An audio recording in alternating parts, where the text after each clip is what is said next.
Hey everybody, thank you for stopping by my channel. A Square Pillow Isn't Square. This is the place where you will learn all things related to home deck sewing. Since I started my channel about 6 months ago, I've been really focusing on making a lot of foundational videos, things that we can refer back to as we start making harder projects. A lot of, the quickest way to do this, the easiest way to do that, things you should know before you sew. I'm kind of tired of it, so I think it's about time to just make something fun for a change. So today we are going to make one of the most versatile and simple little valances out there. It is a tab top window treatment. You can make it as a valance or as a drapery panel. It can be functional or stationary, and by changing the style and length of the tabs, you can drastically change the look of the design. The first thing that you have to do is decide what kind of rod you're going to hang your valance from. Once you've chosen your rod, the next thing you will do is determine the finished length of your valance. In this sample that I'm going to be making, the entire valance is going to be 18 inches from the top of the rod to the bottom of the valance. So how do we determine how much of this valance is going to be the body of the valance and how much is going to be tabs? Well, the first thing I like to do is just kind of make a little mock-up of how I want my tabs to look. I mean, you can have them look any way that you want. That's the beauty of custom. But I like to make sure that my tab fits comfortably on my rod and has plenty of ease underneath for it to hang and move easily on the rod, not look tight. And this is especially important when you have a larger diameter rod to do this. But I'll just kind of take some scraps of fabric and just make a little mock-up like this and get it to how I just visually like how it looks. And as you can see here, I have made my little mock-up, and from the top of my rod, I think I want the body of my valance to start about 2.5 inches below that point. So my body will finish at 15.5 inches, and my tabs will finish at 2.5 inches, visually speaking, and that will make my valance appear to be 18 inches long. So as you saw, my valance did finish at 18 inches, and here is my finished body right at 15.5 inches where it's supposed to be. But as you can see, my tabs are not 2.5 inches, they are 3 inches long. Well, that's because the thickness, the diameter of my rod takes up the length a little bit. In fact, I did a little video here I will link to about take up when you hang things from rods. So if you have a wide rod, I mean, if you're using a really skinny little rod, the amount that it takes up is negligible. But if you've got a wider diameter rod, you're going to want to figure out how much extra length you need to add to your tab so that you get the finished length that you want. And it's really easy. Here's how I do it.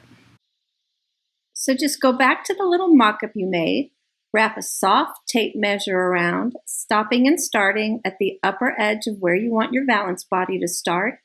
And you can see that my tabs need to be 6 inches long finished. So that's how I figure out how long the tabs need to be without actually shortening the finished length of my valance once it goes on the rod. All right, first thing we're going to do is cut our widths of fabric. This type of valance looks probably best at about 2 times fullness. So decide how many widths of fabric you need to cut to get your 2 times fullness. But for this demo, I'm just going to use 1 full width of fabric. What you'll need to do is cut a piece of fabric for the body of your valance, a piece of fabric for your tabs or loops, a piece of fabric for a facing strip, and a piece of lining. So for the body of your valance, you're going to take what you've determined to be the finished length of the body and add 4 inches. The next piece is going to be your tabs, and you're going to simply add 1.5 inches to that length. So I determined 6-inch tabs.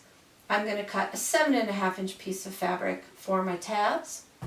Then you'll cut another piece of fabric, however many widths you need, for a facing strip that will go on the top back of the valance, and that's 4 inches wide.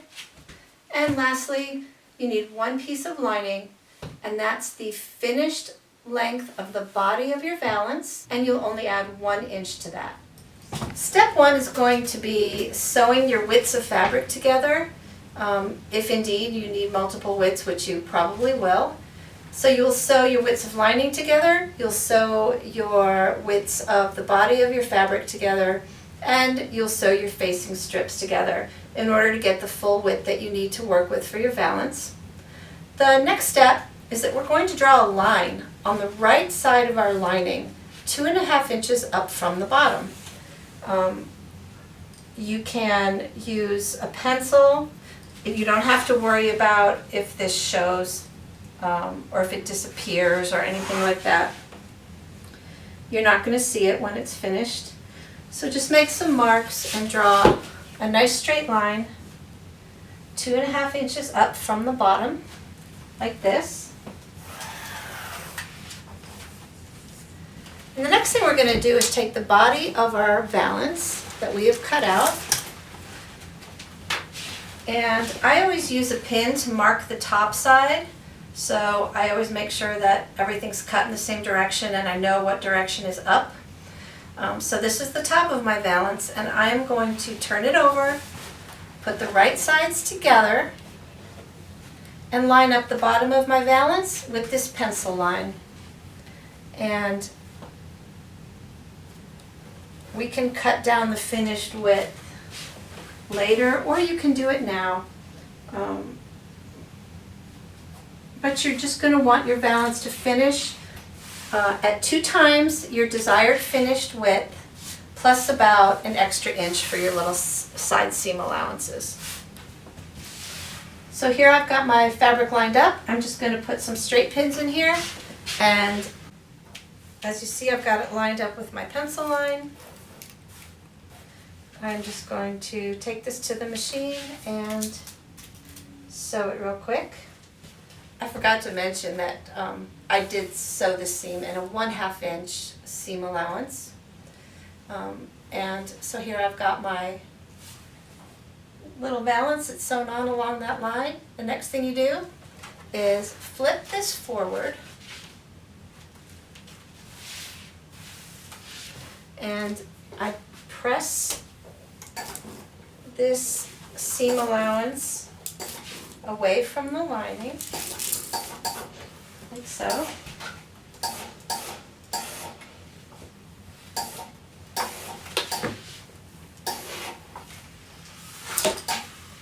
And now, flip it up wrong sides together and line up your top edges. And now what you'll have is a nice deep 2.5 inch turned bottom hem with no visible stitching on the front. And as you can see, the lining goes all the way down to the bottom fold of the hem. You have a nice consistent lined look all the way to the bottom. So you line up your edges like so. Press your bottom hem in place.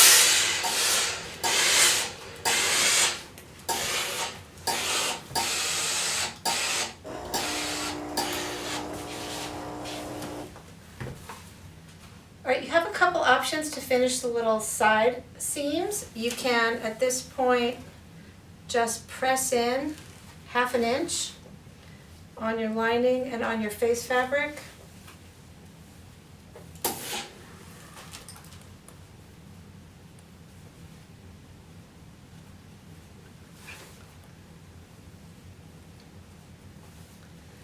And you can machine stitch or hand stitch this closed. Just make sure your lining rolls to the back a little bit.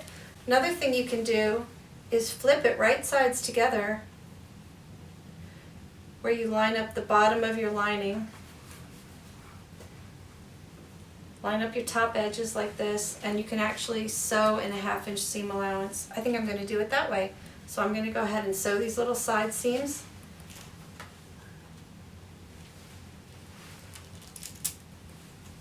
Put a couple pins to hold it. And I'm going to flip this one Line up my top edges.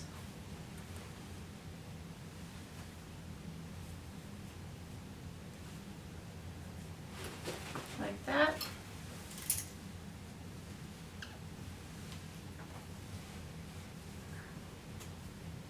And I'll be right back.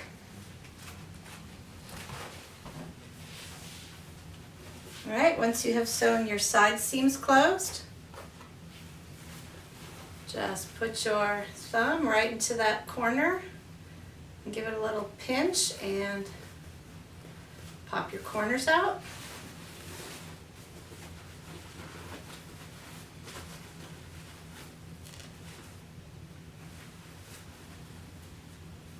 And pops right out.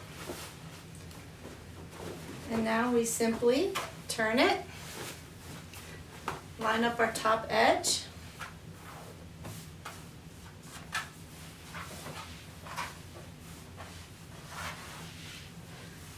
and you're going to just press in your side seam and make sure that the lining doesn't roll forward. You don't want to see that on the front, so roll it just to the back a tad.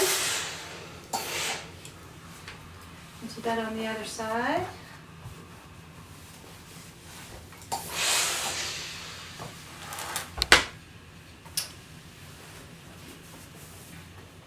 And you can pin, staple, or baste your top edges together and just set this aside until we are ready to put on our tabs and finish the valance. All right, next thing we're going to do is cut out and make our tabs. If you're doing a tab or a wide loop, you're basically going to determine the width that you want your tabs. The standard tab is 2 inches wide, so I'm going to go with that for this demonstration. You're going to double that and add 1 inch. So I'm going to cut out 5-inch pieces of my fabric for my tabs. I have these nice cutting lines here, so I don't even have to measure. I can count 1, 2, 3, 4, 5 inches. And generally, you're going to figure 6 tabs for every full width of fabric. So since I'm using a full width for this demonstration, I need 6 tabs. 1, 2, 3, 4, 5. The other thing I like to do is mark with a piece of chalk the top, as I've marked with a pin, the top of my little tabs, because I want to make sure they're all facing in the right direction when I sew them on. There are some fabrics that do have a nap, even though you may not be aware of it, and when you turn them in an opposite direction, it's pretty noticeable. So I do like to mark the direction of my tabs as well.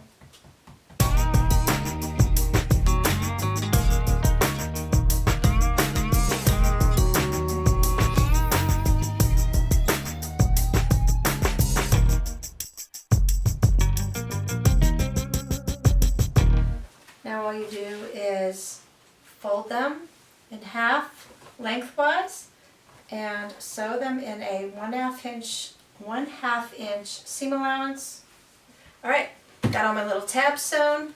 Next step, use the tip of your iron and press your seam allowances open. And I like to use the tip because I don't want to press the whole tab on the sides, because I'm going to be turning it right side out. So I just either finger press or with the tip of my iron press open these tabs.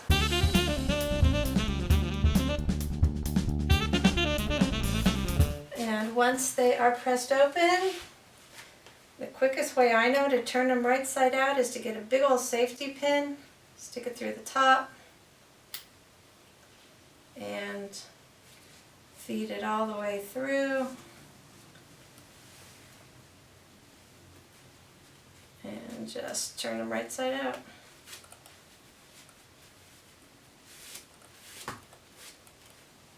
And then once you've done that, you're going to press them flat with the seam on what's going to be the center back of the tab.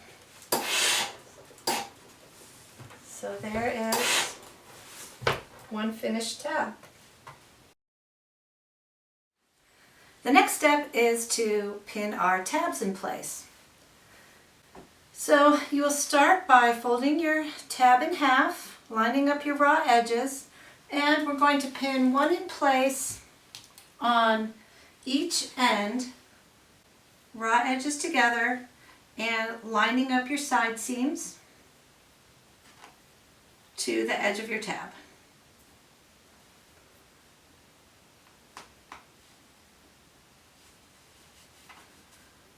I like to use 2 pins on wider tabs like this to keep them from tipping like this when I sew.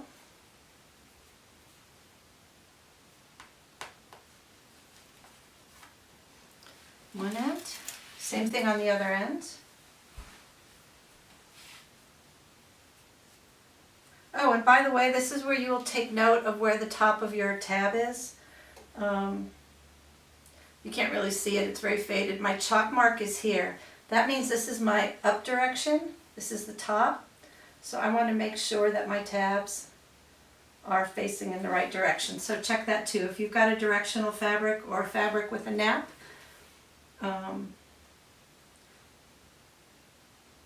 make sure that they are going in the right direction.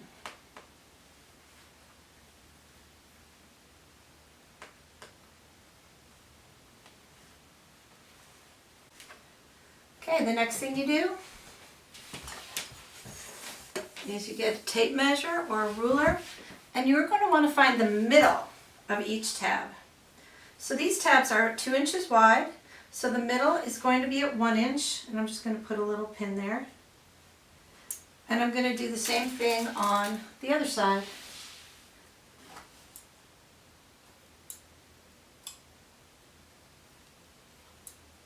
And now measure from the center of one tab to the center of the other tab.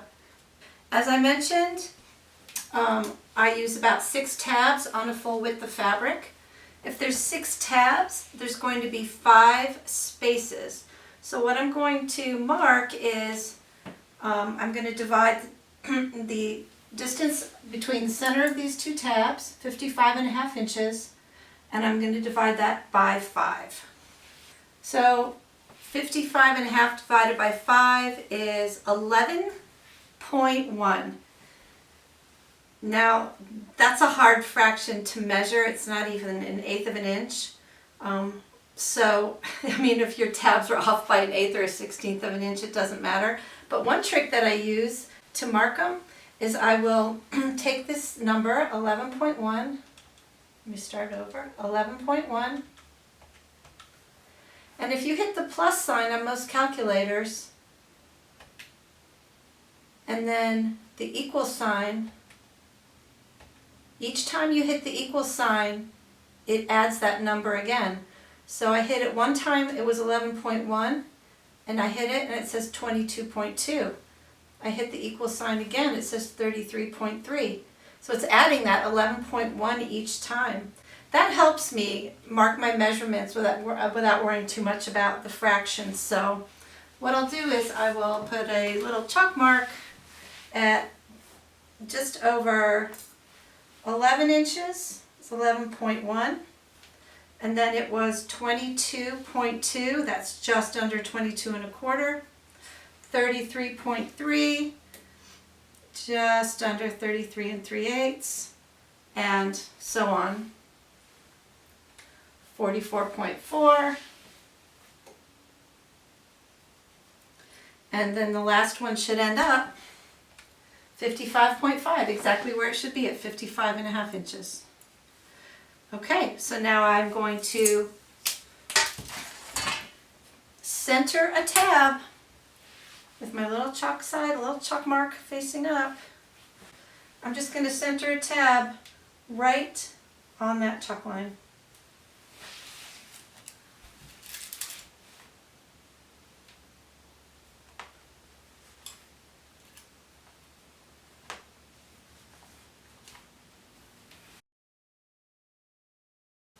Something I forgot to mention before you do this step, if you feel like your top edges are irregular or you need to trim down your valance, measure up from the bottom and check your length of your valance and make sure it's the right length. And if it's not and you need to square it up or trim it off, do that step before you put your tabs on.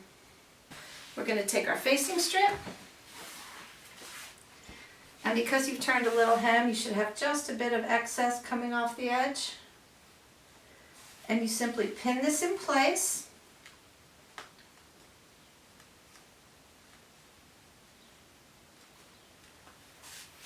All the way down.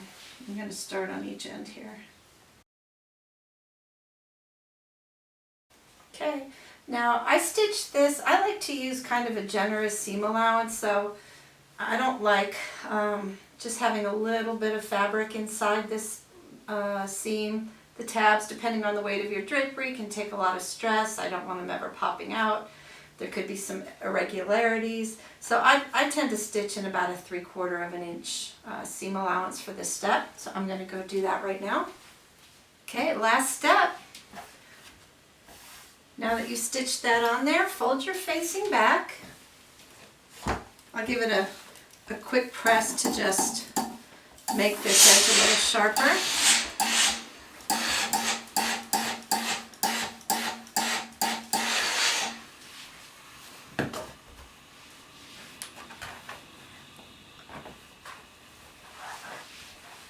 Turn it over.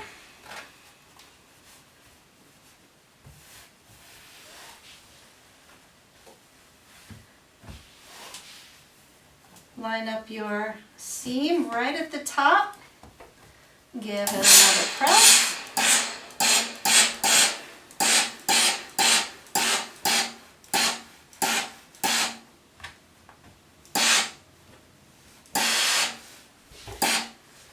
Once that's all pressed down, turn under just roll your facing up like this. I just kind of roll it up to the stitching line here,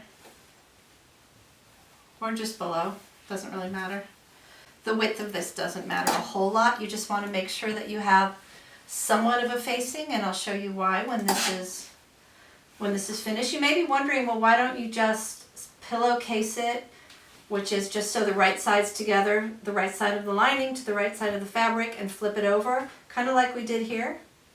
And I will show you why I don't do that in just a few minutes. I always like to have a facing on the back. Pin this closed. I'll show you how I do my sides in just a second. Okay, the way I do the sides, I open this up, I press in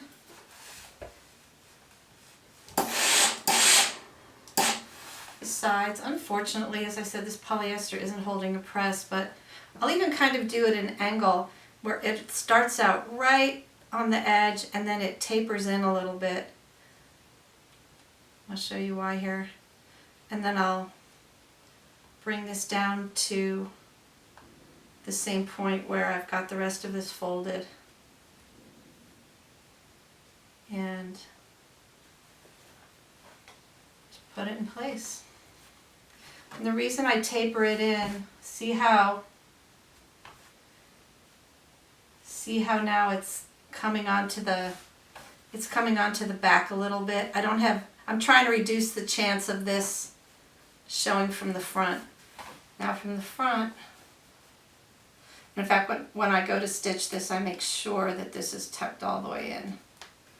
You want it to look nice and neat from the front like that. Honestly, on a tab valance, because it's a fairly casual treatment and I want this facing to not roll and move, I usually will machine stitch close to my folded edges with either invisible thread or with a really good matching thread. I've just found that machine stitching keeps everything in place, makes it a lot more secure. So that is one stitching line that is going to show on this valance. So I'm going to go ahead and machine stitch it, and I'll be right back. All right, here is our finished valance. I stitched it on my machine with invisible thread. You can barely see the stitching line at all. Beautiful on the front. Beautiful on the back. I will show you how I hang it and dress it out to make it look its best.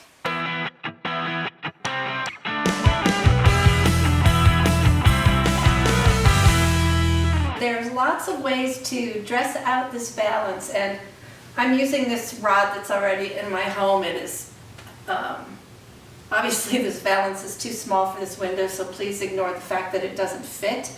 I just want to show you how this valance looks and different ways that you can dress it out. So if you don't want any fullness at all, this is a really cute valance just to have hanging straight like that, especially if you have a really beautiful print you want to show off. You can hang it completely flat and not allow any fullness at all. I am going to show some different ways to dress it at about 2 times fullness. And if you like it even fuller, you can do that too. So the first way is a simple back and forth where your tabs, the fold goes to the back, and in between your tabs, the fold comes forward.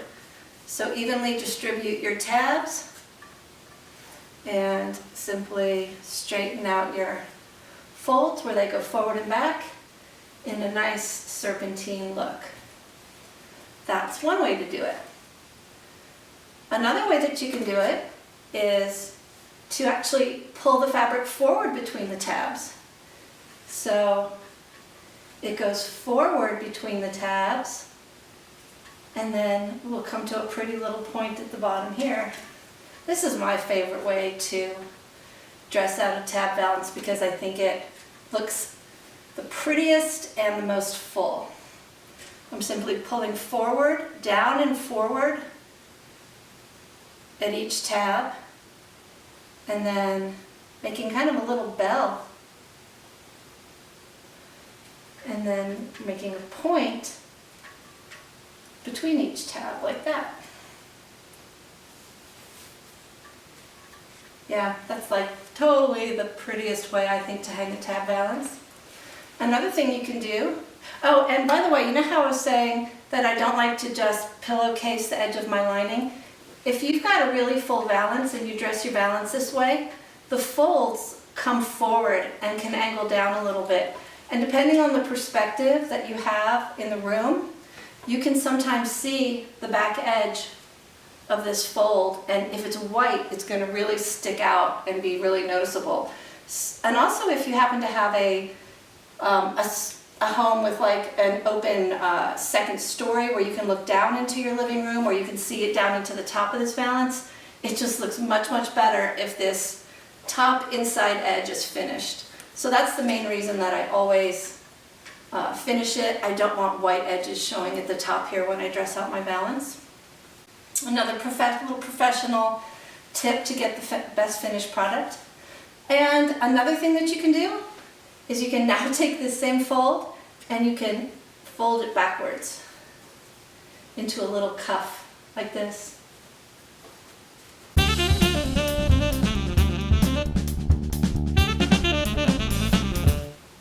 How cute is that? That just sort of, even more so, makes what's a plain flat rectangular valance look really custom and look like a beautiful little scallop top valance.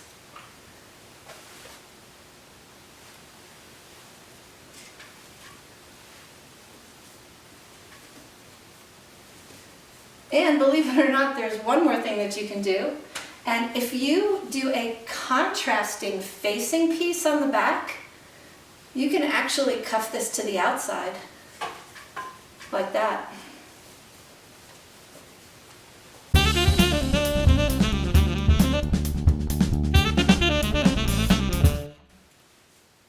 See that? It just really completely changes the look.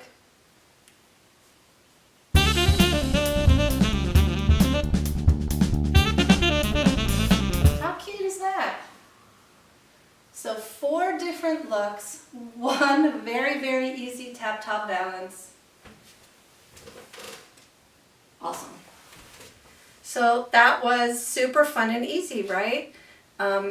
If you like this video, please subscribe to my channel, and that way you'll know every time I post a new video. From this point moving forward, we're probably going to be doing a lot more start to finish projects, teaching you how to make all different kinds of window treatments and other things for your home. So I hope you liked it. Thanks for watching, and happy sewing.